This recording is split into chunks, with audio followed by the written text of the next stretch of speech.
and welcome. I am Steve Clemens, editor-at-large of The Hill. Thank you for joining us for our program today, The Future of Modern Expeditionary Warfare, where we'll be exploring how the U.S. military procures, builds, and deploys critical readiness components, particularly through the lens of expeditionary warfare. Big topic. Before we begin, I'd like to thank our sponsor, the Amphibious Warship Industrial Base Coalition. They are huge. They're in every state. It's a big coalition centered around expeditionary capacity in our nation's military.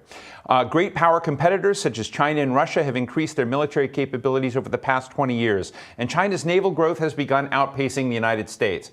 To maintain a competitive edge amid a shifting defense landscape, how are modern Navy and Marine Corps teams preparing for future threats and crisis response operations? How is the Pentagon procuring and designing and deploying the current and next generation of amphibious warships, aircraft, weapons, and sensors? And as the pandemic continues to affect everything from federal budgets to the supply chain, what is the outlook moving forward?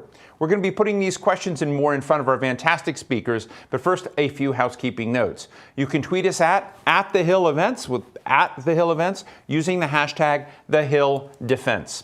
We're broadcasting live and we'll be taking your questions throughout the program. As with any live stream, you could experience occasional trouble with the video. Refreshing the page should, in most cases, fix the problem. Before we begin today's conversations, I'm pleased to welcome for brief remarks Captain David Forster, chairman of our sponsoring organization, the Amphibious Warship Industrial Base Coalition. Captain Forster, welcome. Good afternoon, attendees. I'm David Forster, chairman of the Amphibious Warship Industrial Base Coalition, or AWIBC. We represent more than 750 companies in 43 states and over 240 congressional districts, delivering nearly $2 billion worth of parts and services for the construction of amphibious warships. Despite the ongoing pandemic, the men and women at these companies have done an incredible job adjusting and adapting to ensure the continued delivery of these remarkable vessels. As of today, 1 America-class LHA and 3 LPD Flight 1 and Flight 2 ships are under construction. Maintaining a stable production schedule is essential to our security and our national and local economies in terms of employment numbers. In fact, 61% of amphib suppliers we surveyed said that these kinds of shipbuilding contracts helped save jobs at their companies during the pandemic. 91% said multi-ship purchases are important to the health and future of their companies, many of which are critical due to the vital role they play in maintaining our national security. And hot production lines not only help maintain a skilled labor force, they also maximize cost savings for taxpayers. The future is bright for amphibious warships. Just ask the Marine Corps. They understand better than anyone why the amphibious warship has been called the Swiss Army knife of the fleet. No other type of ship can deliver the type of survivability, lethality, and mission flexibility that an amphib can. And in today's geopolitical environment, that kind of flexibility is absolutely critical. According to Advantage at Sea, the Tri-Service Maritime Strategy released in December of 2020, America-class amphibious warships add a crucial element of unpredictability to expeditionary strike groups. They give our naval forces the ability to operate and maneuver all over the world, with added flexibility and lethality. Large deck amphibs, such as America-class LHAs, are key contributors to the execution of our national defense strategy, thanks to their highly agile and powerful embarked Marine Corps air-ground task forces. And San Antonio-class LPDs are the perfect platform to provide more bang for the buck. These ships have a tremendous margin for space, weight, power, and cooling that allow for additional technologies, including radar upgrades, vertical launch, and unmanned systems. That could be a real game changer and would give operational planners an important new tool to work with. Amphibious warships are often the ideal and first asset in any crisis situation. Their potent mix of warfighting capabilities makes them a vital part of any expeditionary force or battle group. Their airlift and medical capabilities make them the ultimate first responder to humanitarian crises around the world. And their inherent survivability and resilience make amphibs capable of operating in contested maritime spaces, facilitating sea control and power projection, or executing distributed maritime operations. Amphibious warships deploy all over the globe, and when they do, they send an unmistakable message to our allies and adversaries alike. From USS Wasp and USS Kearsarge, providing hurricane relief to the people of Puerto Rico, to USS Macon Island, supporting airstrikes as part of the U.S. Fifth Fleet. Amphibious ships continue to prove their value every day. And that's why it's so important that we do everything possible to ensure the production stability and viability of these ships. AWIBC asked the Navy and Marine Corps to quickly expedite the bundled procurement of LHA-9 and LPDs 32 and 33, instead of treating each one of these as a standalone purchase. If they do, hundreds of millions of dollars will be saved. We also call on Congress to support better, faster, and more affordable amphibious warships for the fleet our nation needs today. Therefore, I urge you to contact your congressional representatives today to let them know you firmly support amphibious warship development. Thanks for listening. Now let's have a great event.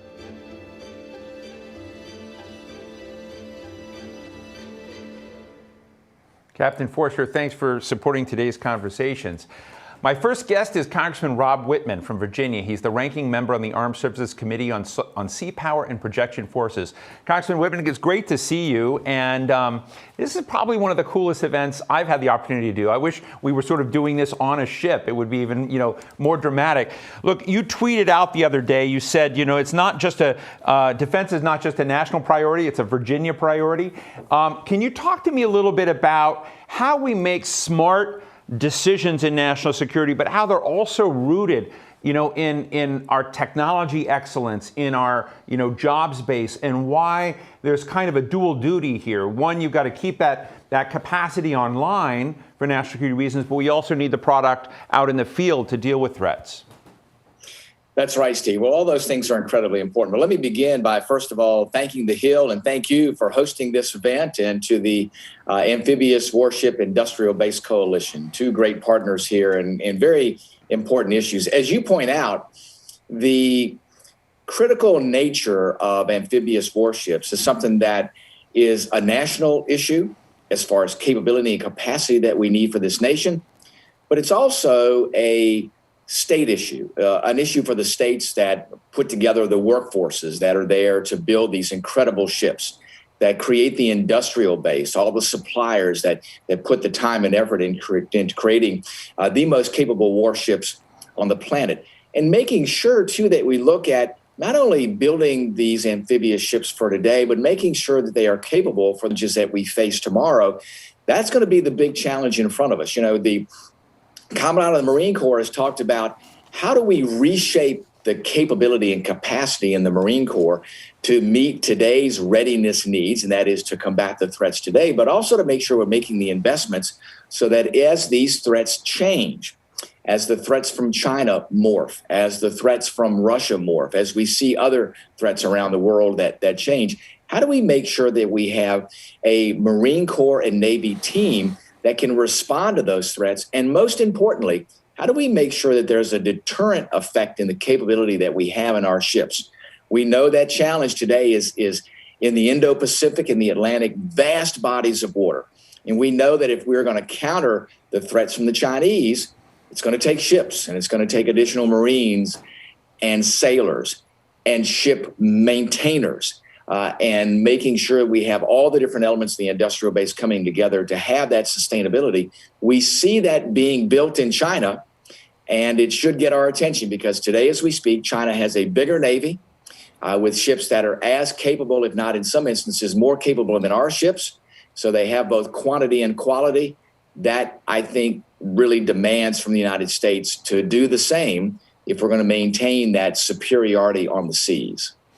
Congressman, I hate to, kind of go back in history, but I mean, it's just such a remarkable statement that China has a larger Navy. It has ships on par, if not better than some of ours. I've been talking about, these kinds of topics for decades. And if that had been said, 20, 30, how did that happen? Were we asleep at the switch? Have we not been making the right investments?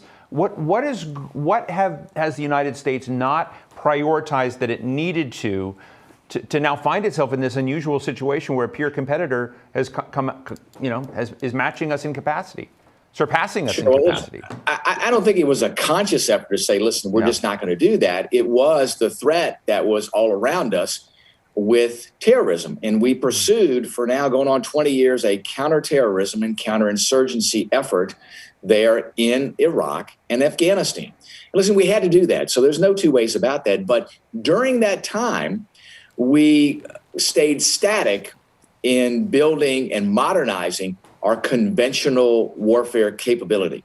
And while we stayed static, our near-peer competitors that at the time were near-peer, now I would argue they are the pacing threat, took advantage of that. They caught up. The Chinese caught up. And not just in what they did in developing capacity and capability, that is building more shipyards, building more ships, but also they were very nefarious in going after our technology, in stealing technology, and in attacking our systems to say, how can we get these pieces of technology that the U.S. has developed and short circuit the process? Instead of making the investments in research and development as we have done, they just said, well, it's easier to go ahead and steal that technology. What we've done now is to awaken to that fact, understanding that the Chinese will do things differently to achieve their own ends, and that the means don't make a difference to them. Means make a difference to us. But we want to make sure that we are doing everything we can to not only develop the technology of the future, but to protect that technology. And we're doing a lot to catch up and to protect that technology. But it was those elements where the Chinese did everything they can to get the technology by stealing it or by other means, by getting pieces of information that by themselves may have not been critical. But when you put them all together, all of a sudden you find out, how did the Chinese make these advancements? And we had other elements of challenge and threats to the United States that we had to deal with. Fascinating. Congressman, we're taking questions from our audience, and we have a question for you from Dave Taylor. Dave? Hi, my name is Dave Taylor. I'm an analyst and project director in the Expeditionary Warfare Program at CNA. I'd like to ask the speakers to discuss what they think the Navy's amphibious fleet will look like in 2030. And in your answer, could you please speak to both types of platforms, capabilities, as well as numbers of platforms in terms of ship numbers or lift? Thank you. Sure. Yeah, that may require a thesis, but your thoughts? Well, Dave, great question. I think the amphibious force of the future is going to include smaller ships. The light amphibious warfare vessel, I think, will be part of that. That's something that the Commandant has talked about, to have more flexibility, to be more distributed, to have long-range anti-ship missiles that are deployed with smaller-sized Marine Corps units to make sure that we can hold the Chinese at risk in various places, but also be able to move our assets around. We'll still need the larger ships as logistical connectors, but to use amphibious platforms to be able to move equipment around, to be able to supply Marine Corps units. And you will not see the large-scale amphibious assaults that you saw during World War II.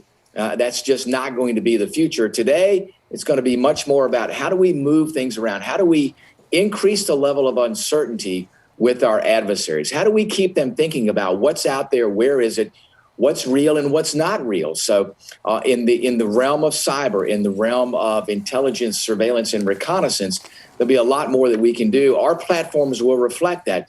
The LHAs will still be a very important part of that with the well deck and being able to launch aircraft. The OPDs will be important because of their well decks.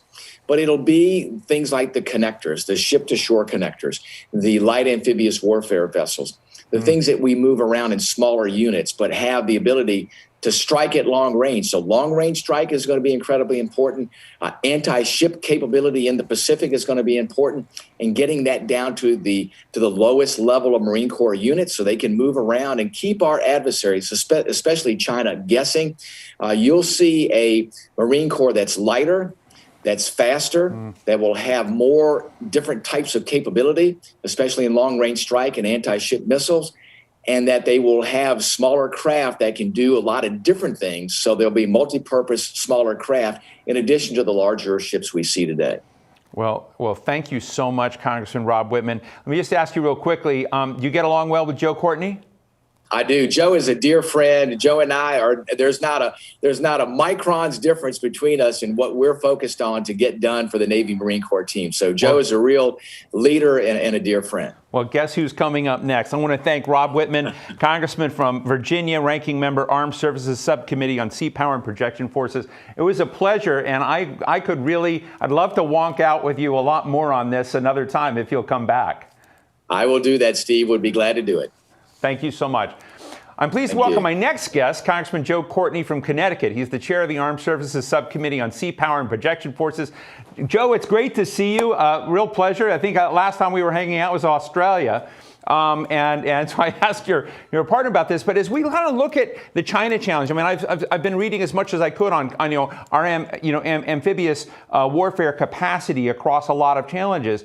And I know that there are hard choices out there. And as Congressman Whitman just said, perhaps because of the challenge of terrorism, we basically didn't make a lot of the modernization investments, new development investments. And I'm just, as you look at this arena of America's security capacity, what are the hard choices out there you think we need to face and beat?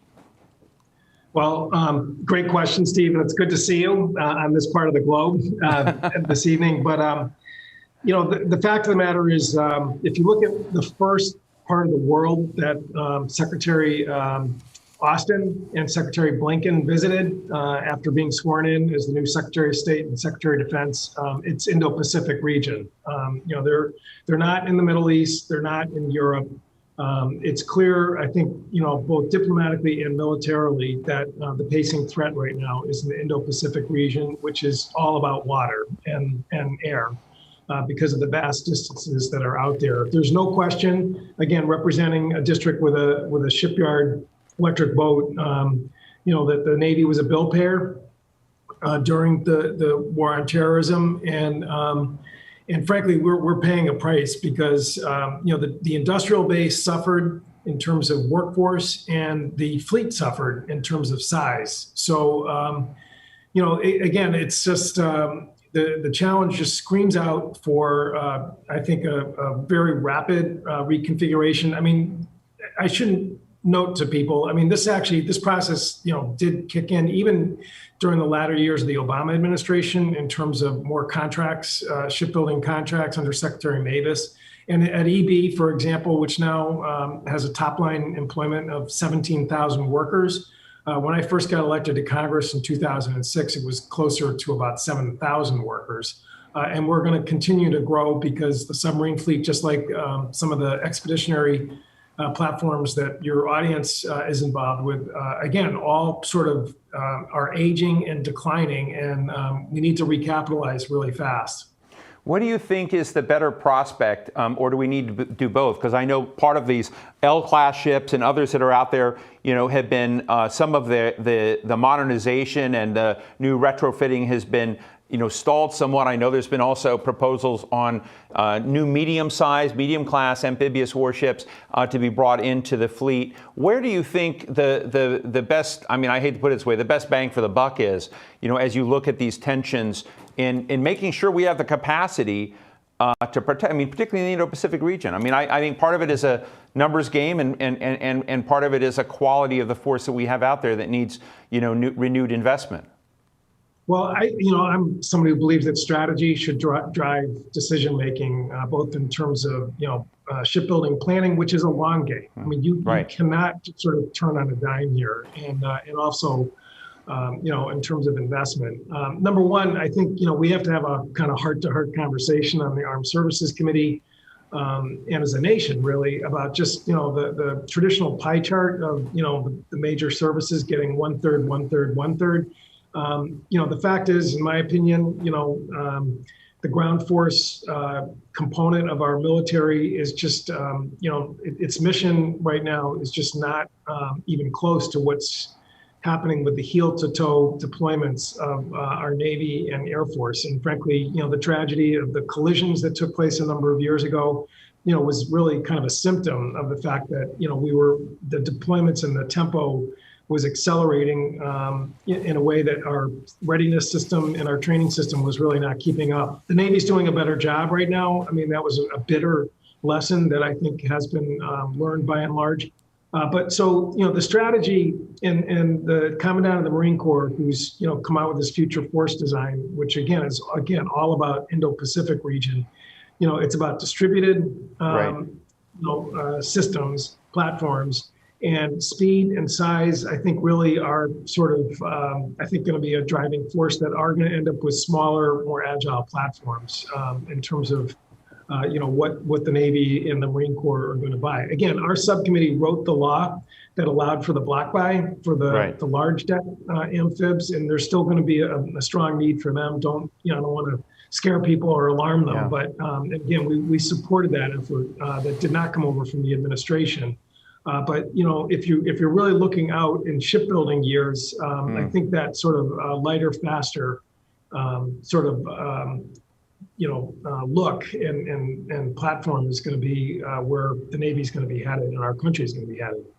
Congressman, I want to take an audience question in a minute, but only squeeze one more. I've not been up to New London and seen the shipbuilding. I have been in Norfolk, and I just tell my viewers it's an extraordinary experience to kind of look at the sausage making, if you will, of building ships, design, all the componentry, the software. And you look at the subcontracting supply chain. You look at the supply chain that's involved with this in a national security space. It's really daunting and awe-inspiring in many ways. But I guess there's so many component pieces around the country. I just really hadn't understood that. What is the health of that broader supply chain network in this country now? I know we're building ships again, but I guess the question is, as you said, it's a long game, but there's so many different pieces out there. What is the health of that industry? I would describe it as fragile. And again, the sort of decline in budgets over the years, that's probably is difficult and challenging a task in terms of reconstituting what the supply chain was back in the 80s and 70s. So, for example, Electric Boat, when they were building Los Angeles class submarines, the attack subs, and the Ohio boomers, back in the 80s, there was a supply chain of roughly about 17,000 suppliers from all over the country that were feeding in to the shipyard. Today, when we're recapitalizing the Columbia program, which is the new boomers, and then the Virginia attack submarines, that supply chain stands at about 5,000.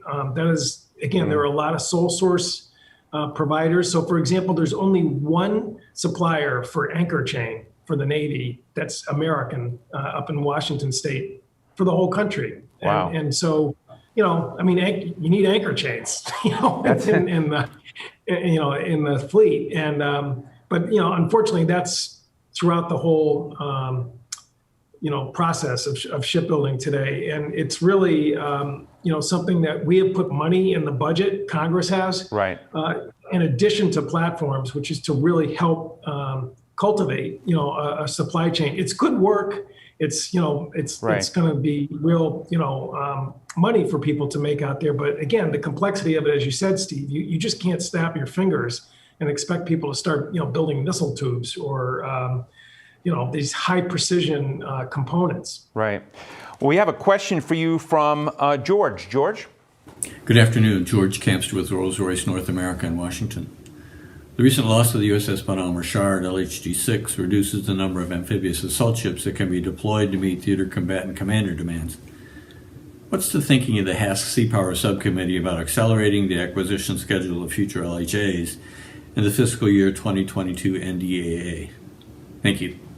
Thanks. As George. I said, Very last specific. year we took the initiative of going with the block buy process, and it was a recognition that this is a part of the fleet that the efficiency and confidence of a block buy was justified, and that is always a battle with the appropriators. They're not crazy about block buy contracts for any platform that's there. The Bonhomme Richard obviously was a shocking event, and it's a tragedy that they weren't able to have a hull that could really be reconstituted. So We're waiting for the budget to come over within a few weeks or so. We had a shipbuilding plan that was submitted by the outgoing administration, really just in the waning weeks of the administration. And, the amphibious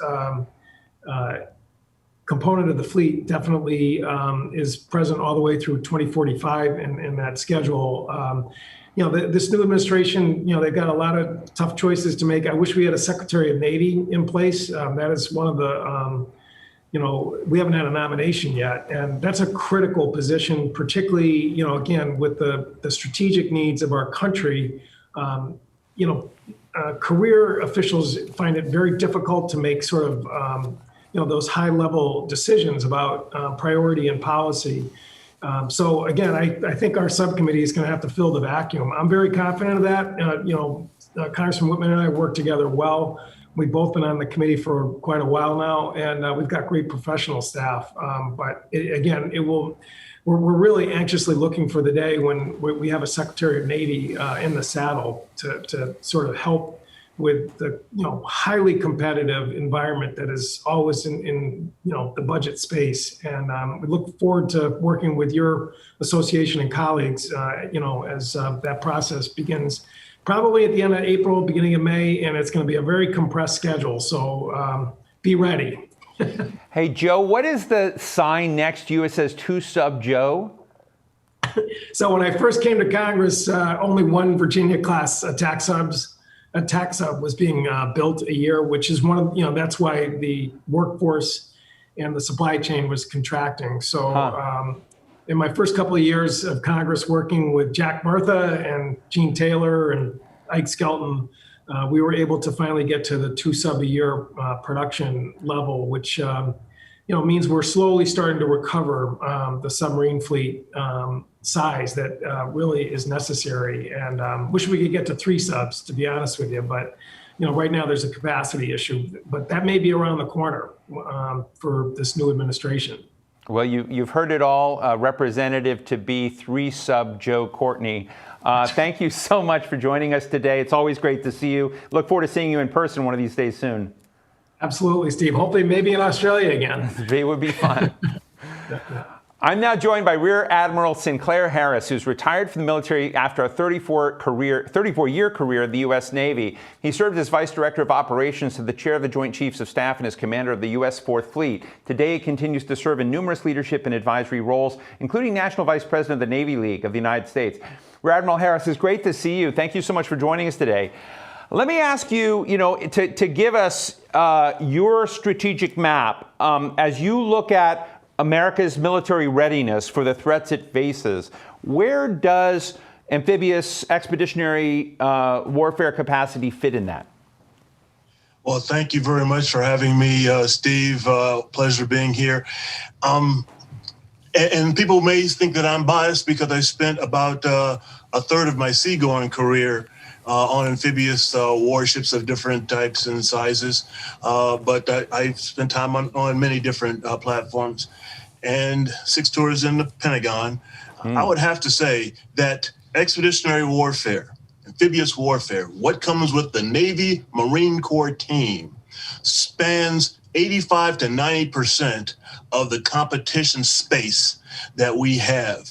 And that goes from low-end humanitarian operations all the way up to major combat operations. It is the number one, and I would bet a dinner on this.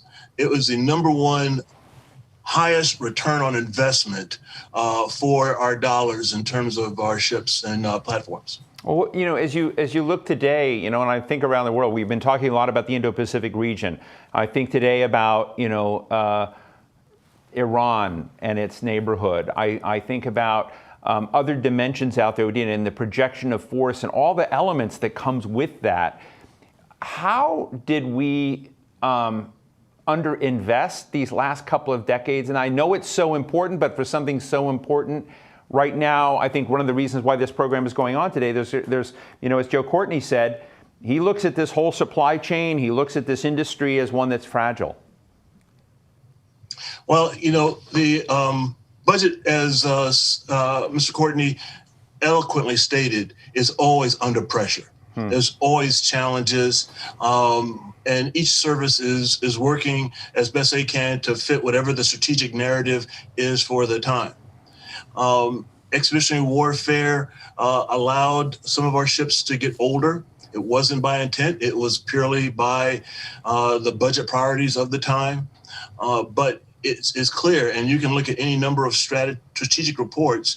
You can read the paper anytime and see the call for big deck amphibious warfare platforms and even smaller decks has continued to be high by the combatant commanders across a range of operations. And with the oncoming of the light amphibious warfare warship, that is going to address the challenges we see coming forward, especially in the Indo-Pacific and other places.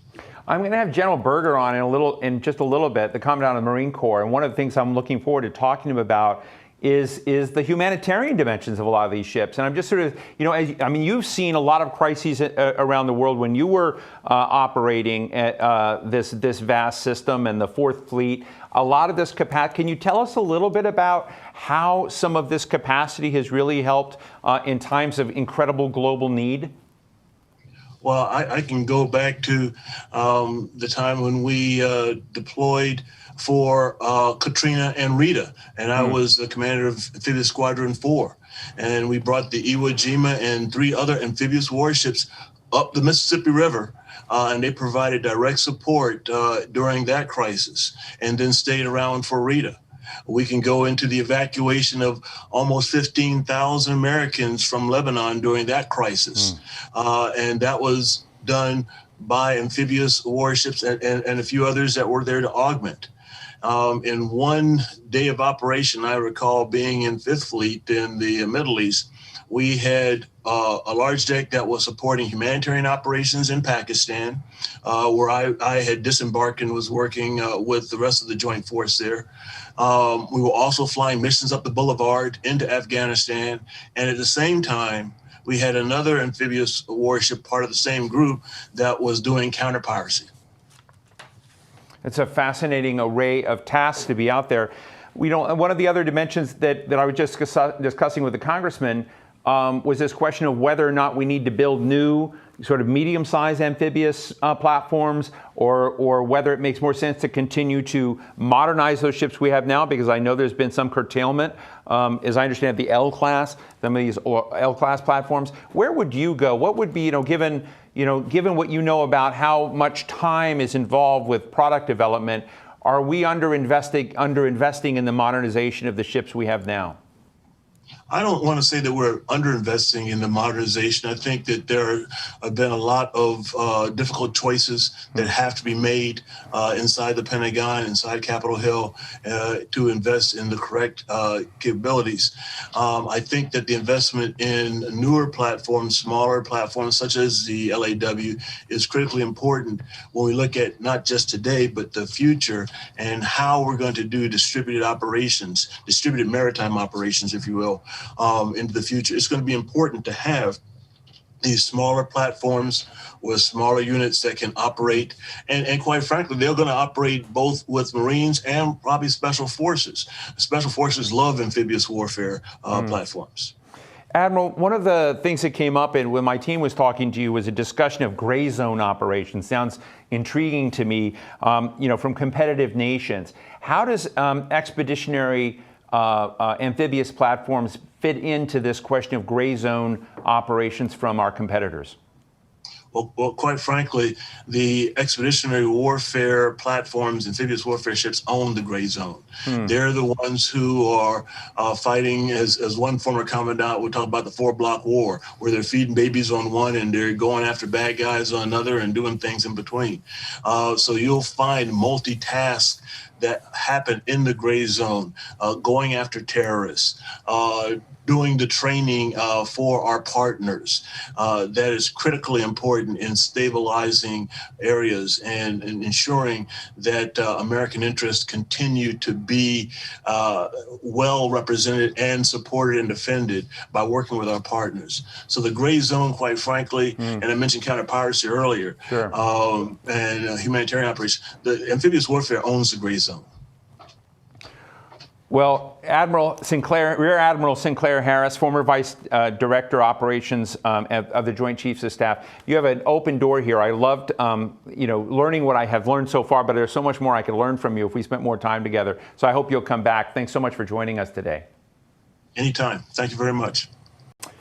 My final guest is General David Berger, the 38th Commandant of the U.S. Marine Corps. And I'm going to tell you something really cool. Go on Wikipedia, look up Commandant of the Marine Corps. It goes way, way back. It's a fascinating legacy of leaders in this country. It's a real honor, General, to talk to you today. I enjoyed both reading about the role, but also reading a lot about what you have written and stated about that. As we discuss these issues, what needs to guide us is a strategic vision and an articulation of that vision as to what our strategic needs are. And so let me just start the conversation and ask you, what are America's most important strategic priorities as you see them in this area?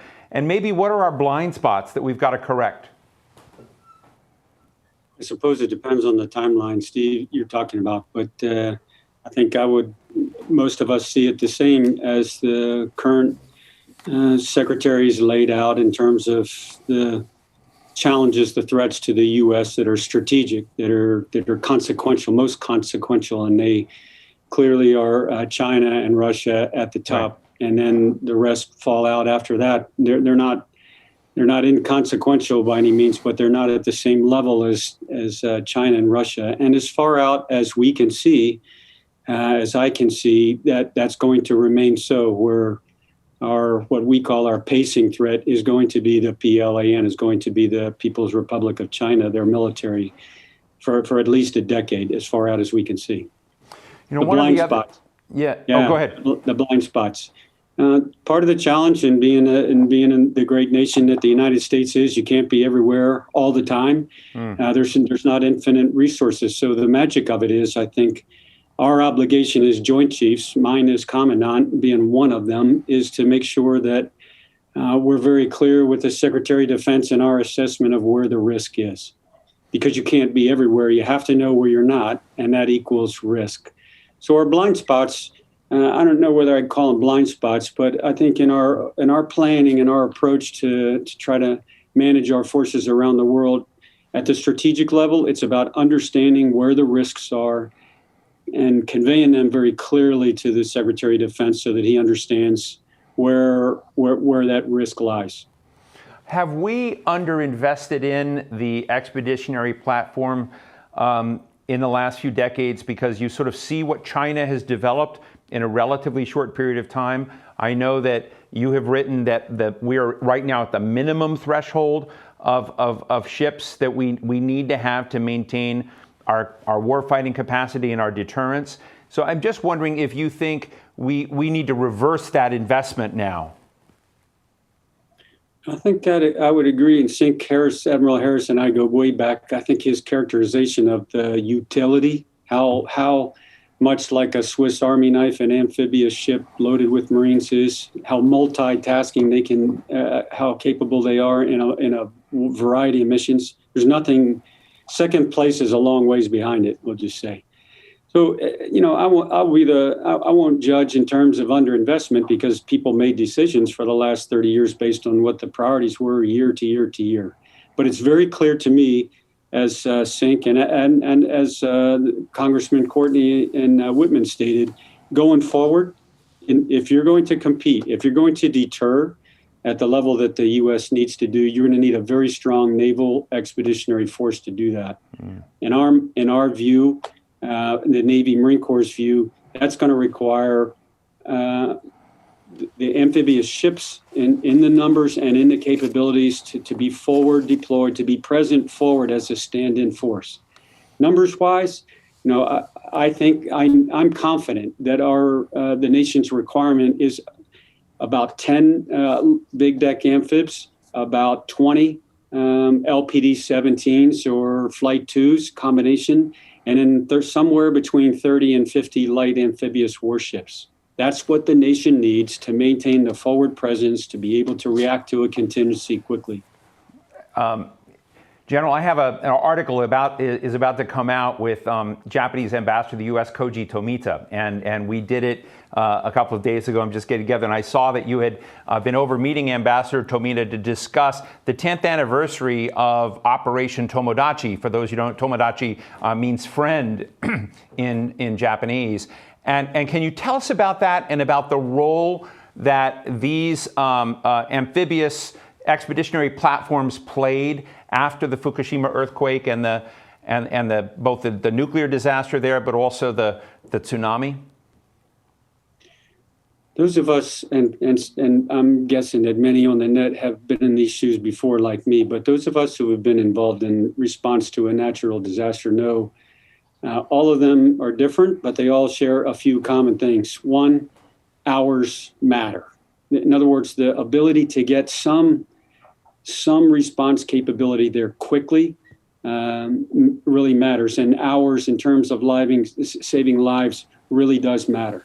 The second thing I would offer to you, and Tomodachi is a great example of this, is you need to do it in a way that does not add to the problems already ashore. And a naval force, in other words, that can fly from a ship or come by vessel from a ship ashore, help out, and then go back to that ship, you're not adding to the already incredible problems, challenges ashore. So this is, in many natural disasters, perhaps a different force, or some natural disasters, a land-based force might be exactly what you're looking for. But if it's anywhere near the shoreline, the last thing you want to do is add to the problem. So Tomodachi was an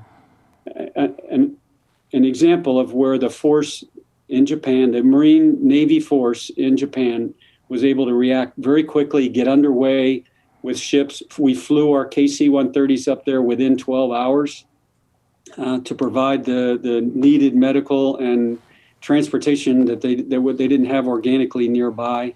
And then for the next, month and a half offshore, provide everything that Japan asked for, but in a way that didn't add to the challenges the incredible challenges that were already ashore.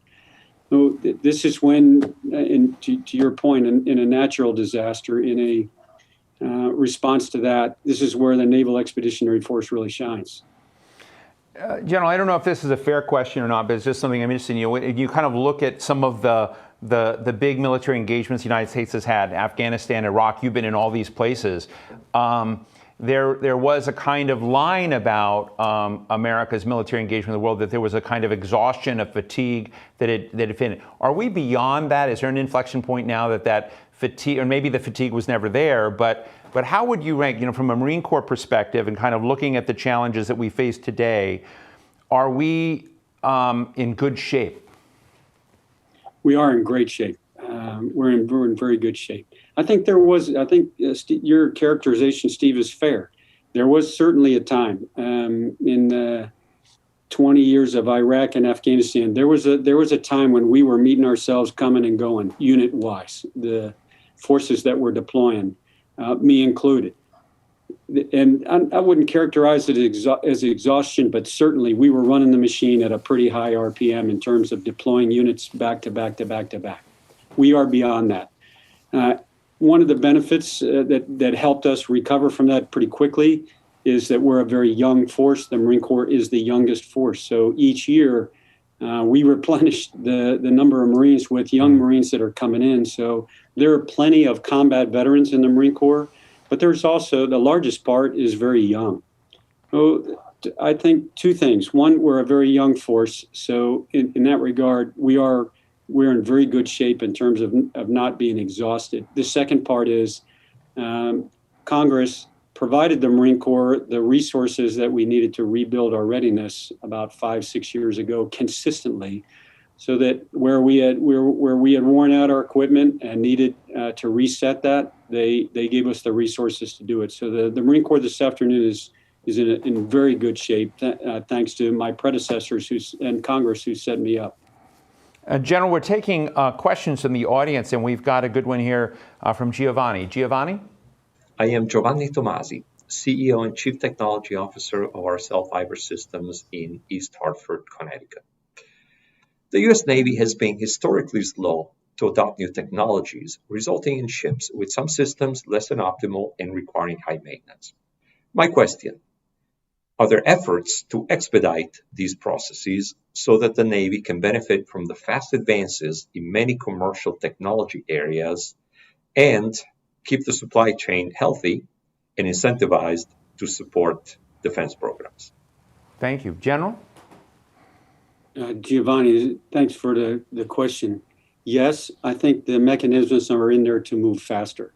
But as I think it was Rep. Courtney, Congressman Courtney, who highlighted, we will need to, on the appropriator side of Congress, will need to satisfy their requirement to prove, to demonstrate to them that we're not moving too fast. Because there have been times in the past where we were developing and fielding things at the same time, and there's risk in doing that. My assessment, I think we have the tools. Congress has given us the tools to move faster. All of us will need to get comfortable with an accelerated pace, as you highlight, of implementing new technology into our equipment, into our platforms at a much faster rate. That's going to come with some risk. Some things will not work out. But we cannot go at such a slow pace that we're very, very comfortable and obsolete at the same time, which is, I won't put words in your mouth, but if we don't change the pace at which we implement technology at the rate that it's changing, by the time we get into the field, it'll be obsolete, and we cannot allow that to happen.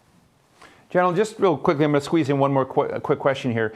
When you look at this capacity it's incredibly formidable, as I was telling Congressman Courtney a minute ago, and just kind of look at all the component pieces of this. And I can't think of any other nation in the world. I know China's developed this big Navy out there, many, many ships, more than the U.S. has right now. But I guess the question is, where are we with our allies when this capacity? Do we need to worry about their ships, from Great Britain, from Japan? Is there, partnership on that front of our alliance structure that matters? Or is this a U.S. alone kind of platform? This is not a U.S. alone platform, Steve. This afternoon, last week, this week, and next week, we're flying our F-35 jets on and off the Italian ship Cavora, because this is their version of an aircraft carrier. They're developing the same capability. They want to move as fast as they can, and that means learn from the U.S. because, as Admiral Harris pointed out, we have decades of doing this. And later on this year, we'll deploy another set of F-35s, a squadron of F-35s with our UK partners on the Queen Elizabeth II. And for 7, 8, 9 months, we'll have a squadron of our jets with a squadron of their jets on that aircraft carrier. Also, at the same time, Japan, Australia, Korea, all developing the same capability to fly rotary wing and tilt rotor and jets off of amphib ships. And they're going to lean heavily on the U.S. Marine Corps and the U.S. Navy for the expertise to get there fast. So, long answer to absolutely not. This is not the U.S. going it alone. The value in terms of capacity and just unity and solidarity with partners and allies is incredibly valuable, which is why right this afternoon we're flying our F-35s off of Italian ships so that they can get up on step in a rapid manner. Well, General, it's been a real pleasure speaking with you today. And as I told everyone, really loved going on and reading about Major Samuel Nicholas, who in 1775 became the first de facto commandant in his role as the senior most officer of the Continental Marines. It was an incredible line of leaders. I mean, it's a great history lesson to look at the kind of challenges that the country has faced. So thank you so much for sharing your thoughts with us today about strategy, amphibious expeditionary warfare, which is a whole new line of interest for myself as well. But thanks for joining us today. Steve, thanks. And I got to tell you, every night when I go to bed, you walk up the stairs in the home of the commandants, which is a couple hundred years old, and you walk by 37 portraits. And you just ask yourself, are you measuring up? I mean, seriously, that's how much legacy, how much tradition we have in the Marine Corps. They're all hanging in the on the stairs on the way up to our bedroom, and you look them in the eyes, you tell them, hopefully you're doing your best today. That's really cool. Well, thank you again, General. That brings us to the end of our program today. A big thank you to the Amphibious Warship Industrial Base Coalition for its support, and all of you attendees for joining us for these conversations. For those of you who missed any of the conversations, we're going to have all of this up on our website shortly. You can enjoy it there. I'm Steve Clemens. Be well.